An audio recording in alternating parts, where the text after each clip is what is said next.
Qeveria do të mbështes financiarisht bashkitë bazuar në performancën e tyre, gati edhe Akademia e Pushtetit Vendor për trajtimin e problemeve lokale. Partia Demokratike deklaron se asnjë nga reformat e mëdha nuk mund të realizohet pa konsensus politik, rruga e vetme mbetet krijimi i një qeverie teknike. Ekspertët vëren se SPAK do të vijojë goditjen kundër krimit dhe korrupsionit në nivele të larta, problem për drejtësinë e re është stoku i lartë i dosjeve në gjykata.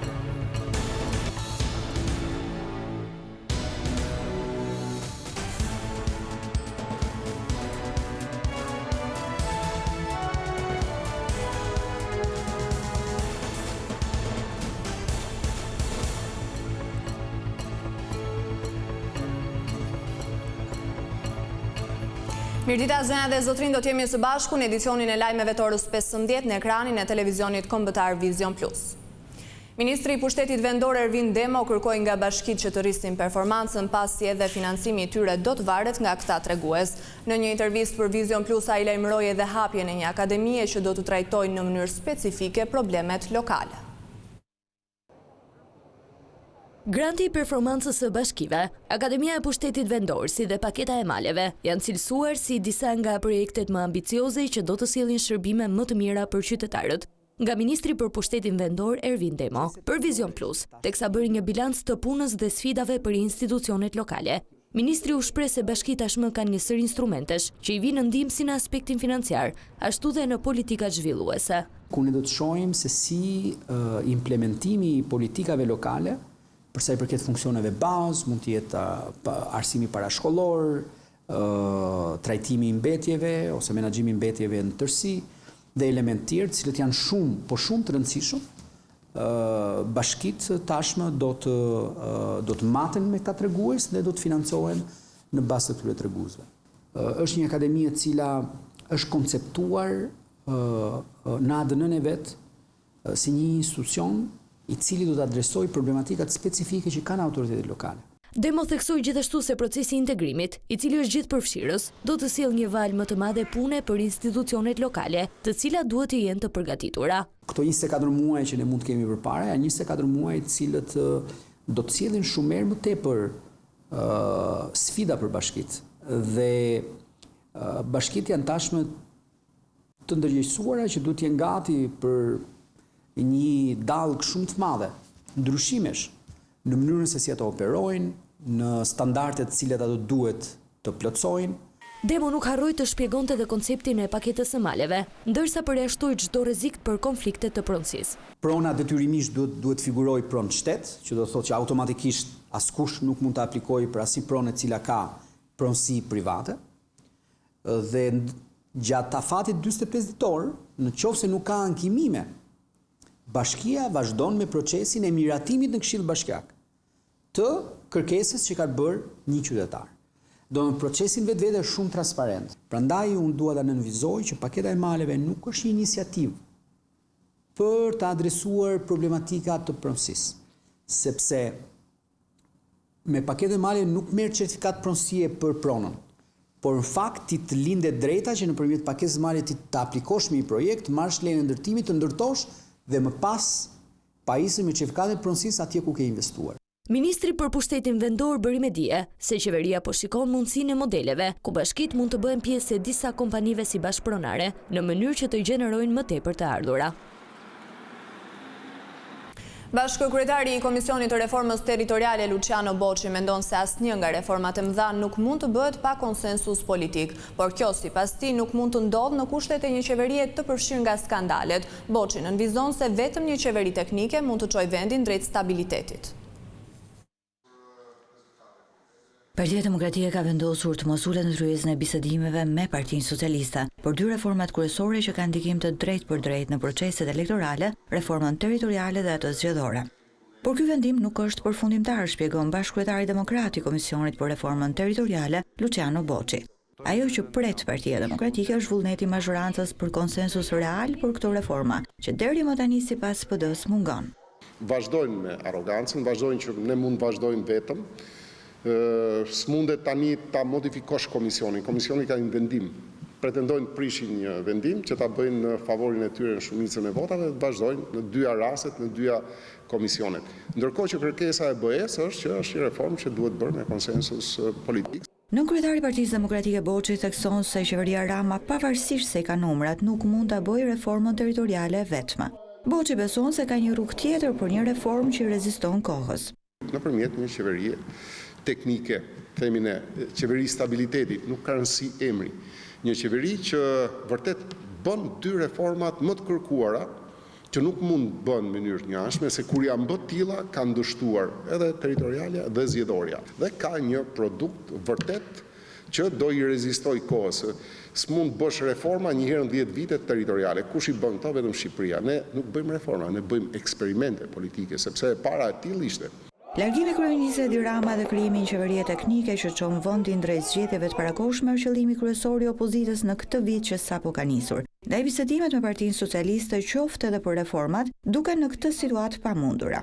Boçi shpjegon se përtej protestave për të arritur qëllimin për krijimin e një qeverie teknike, opozita nuk do të lejojë më mbledhje normale të parlamentit. Dhe është parashikuar që në progresion, grupi parlamentar të mbajë qëndrime rigjide që lidhen qoftë me grevën e urisë, qoftë edhe me ngujimin, sikurse të vazhdohet edhe me akte të tjera të forta brenda sallës së parlamentit. Ideja e grevës urisë po dëgjohet gjithnjë më shpesh nga figurat kryesore të Partisë Demokratike. Greva e urisë është përdorur më herët edhe nga Edi Rama e Partia Socialiste kur ishin në opozitë. Në 30 prillin e vitit 2010, deputetët dhe anëtarët e Partisë Socialiste hynë në grevë urie për 20 ditë në bulevard përpara kryeministrisë, duke kërkuar hapjen e kutive të votimit të zgjedhjeve të vitit 2009. Ilir Meta e drejtuesit e partive të vogla hynë në grevë urie gjithashtu në vitin 2008 për të kundërshtuar miratimin e kodit të ri zgjedhor dhe sistemin proporcional rajonal. Në të dyja rastet, grevat e urisë nuk i arritën qëllimit. Qindra antarë dhe mbështetës të Partisë Shqipëria Bëhet protestuan këtë të diel para kryeministrisë. Adriatik Lapa i kërkoi largimin e Edi Ramës dhe krijimin e një qeverie teknike. Sipas tij, skandalet e fundit që po hetojnë nga SPAK tregojnë se 83 mandatet e socialistëve kanë zero vlerë. Edi Rama! Adriatik Lapa e Shqipëria Bëhet protestuan për rreth 2 orë para kryeministrisë duke kërkuar largimin e Edi Ramës dhe krijimin e një qeverie teknike. Lapa i akuzoi kryeministrin Edi Rama dhe qeverinë socialiste për korrupsion, duke mbështetur akuzat mbi dosjet e SPAK-ut për zvendës kryeministren Belinda Balluku e tenderat e Akshit. Këta që kanë bler 10 milion euro çokolata, ndërkohë që buxheti kundër kancerit nuk është 10 milion euro në këtë vend. Këta që me një firmë të zvendës kryeministres kanë vjet 53 milion euro, ndërkohë që fëmijët e kësaj republike dridhen në shkolla nga i ftohti se nuk ka naftë për kaltajat. Sipas Lapajt, kryeministri Rama duhet largohet edhe pse ka 83 deputet në parlament. Aja dha popujt 83 mandatet që ta vjedh, që ta përdunoj, që ta tau. Ato mandate sot kanë zero vlerë, sepse popuji e di të vërtetën, këta na vjedhin. Protesta ishte e qetë kur pati edhe momente tensioni me forcat e policisë.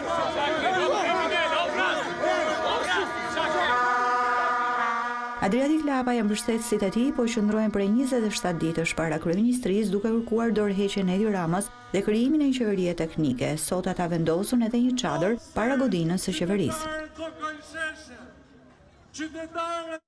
Vitin që lan pas, drejtësia e re realizoi disa nga goditjet më të forta kundër krimit dhe korrupsionit. Ekspertët vëren se hetimet e SPAK janë zgjeruar ndjeshëm, sidomos ndaj aferave në nivelet e larta. Por ata vëren se këtë vit duhet i japin zgjidhje çështjes së stokut të dosjeve në gjykata.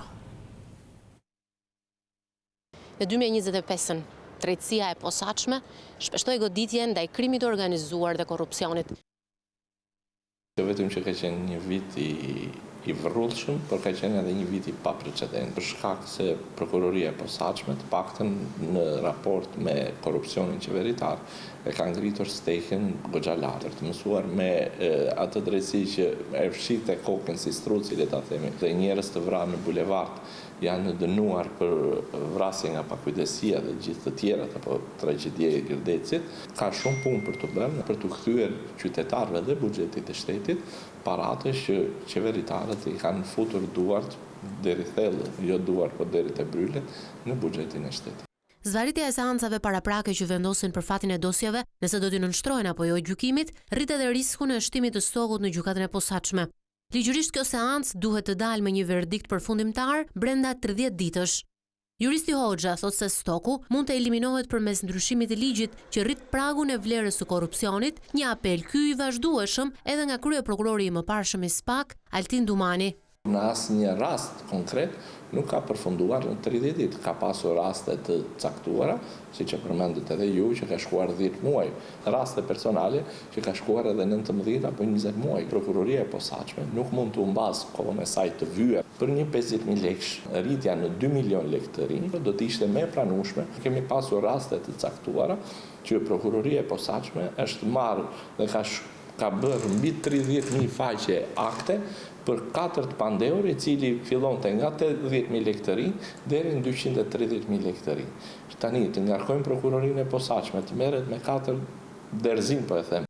Në bankën e të akuzuarve nga SPAK për 2026-ën, do të ulet ish presidenti Ilir Meta dhe ish bashkëshortja e tij Monika Kryemadhi për çes dijan e lobingun. Ish kryeministri Sali Berisha, bashkë me dhëndrin e tij Jamarbër Maltezi, për privatizimin e ish klubit sportiv Partizani, dosje që ka kaluar për gjykim.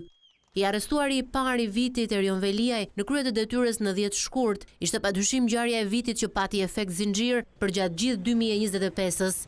Pezullimi nga detyra e numrit 2 të qeverisë ministres së infrastrukturës dhe energjisë, Belinda Balluku, ishte një tjetër pikthese për prokurorin speciale, ndonse kushtetuesja riktheu atë në detyrë deri në datën 22 janar, pasaporta e saj mbetet ende e bllokuar. Ndaj krimit organizuar pati një tjetër revansh, ai i fillim vitit.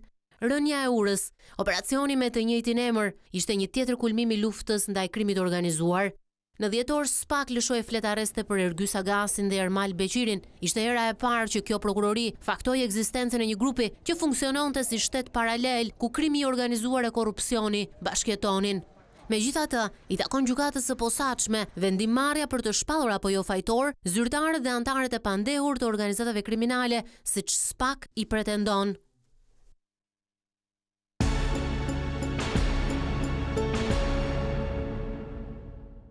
Një banesë private u shkrumbua plotësisht nga flakët paraditën e së dielës në fshatin Muras në Elbasan, duke lënë një familje në qiell të hapur. Sipas informacioneve paraprake, në momentin e rënjes së zjarrit në shtëpi ndodheshin 3 anëtar të familjes, të cilët kanë mundur të dalin menjëherë jashtë pa pësuar dëmtime fizike. Familjarët dhe banorët të zonës u përpoqën të shuajnë flakët, por pa sukses. Dyshohet se zjarri mund të jetë shkaktuar nga një defekt në një pajisje elektroshtëpiake. Edhe të shtunën në mbrëmje, një tjetër shtëpi përfundoi e djegur në rrugën Rinia në Elbasan.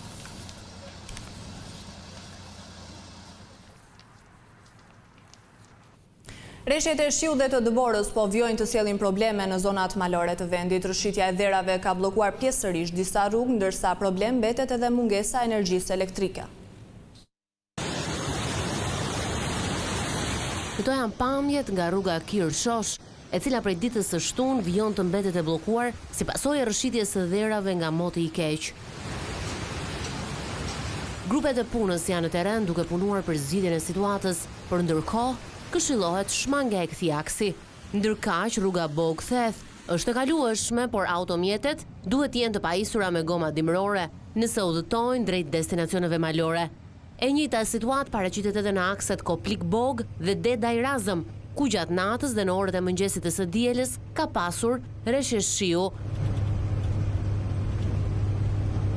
Në aksin Tamar Vermosh, rruga është e kalueshme pa probleme, edhe pse ka prani të gurve në disa segmente, por pastrueset janë në terren. Ndërkohë ka probleme me furnizimin me energji elektrike në fshatrat Zagor, Vrak dhe Kelmen të Malësisë së Madhe, ku grupet e OSHE-s po përpiqen të rikthejnë dritat. Prej 2 ditësh gjiri i Durrësit është përfshirë nga moti i keq, duke vështirësuar lundrimet në det. Burime nga kapiteneria e portit bëjnë të ditur se aktualisht era fryn sipas drejtimit jug dhe jug perëndime, forcë 5 ballë në Gjith dhe 6 deri në 7 ballë në det të hapur. Për shkak të këtyre kushteve, flota e peshqimit qëndron në Kalat në pritje të përmirësimit të kushteve atmosferike. Mjetet e tjera lundruese, siç janë tragetet apo anjetet tonazhit të lartë, nuk kanë pasur probleme. Edhe në Vlorë, era e fortë ka bërë që deti të jetë me dallë të larta që shkojnë deri në 1.5 metra. Lundrimi për mjetet e peshkimit dhe ato lundruese është i pezulluar. Po ashtu, trageti i linjës me Brindisin nuk do të lundroj pasi forca e detit është në rritje. Trageti po qëndron në radhë në det të hapur për të shmangur përplasjet që mund të shkaktohen me kalatat e portit detar. Kushtet e motit pritet të vazhdojnë të jenë të tilla deri ditën e martë.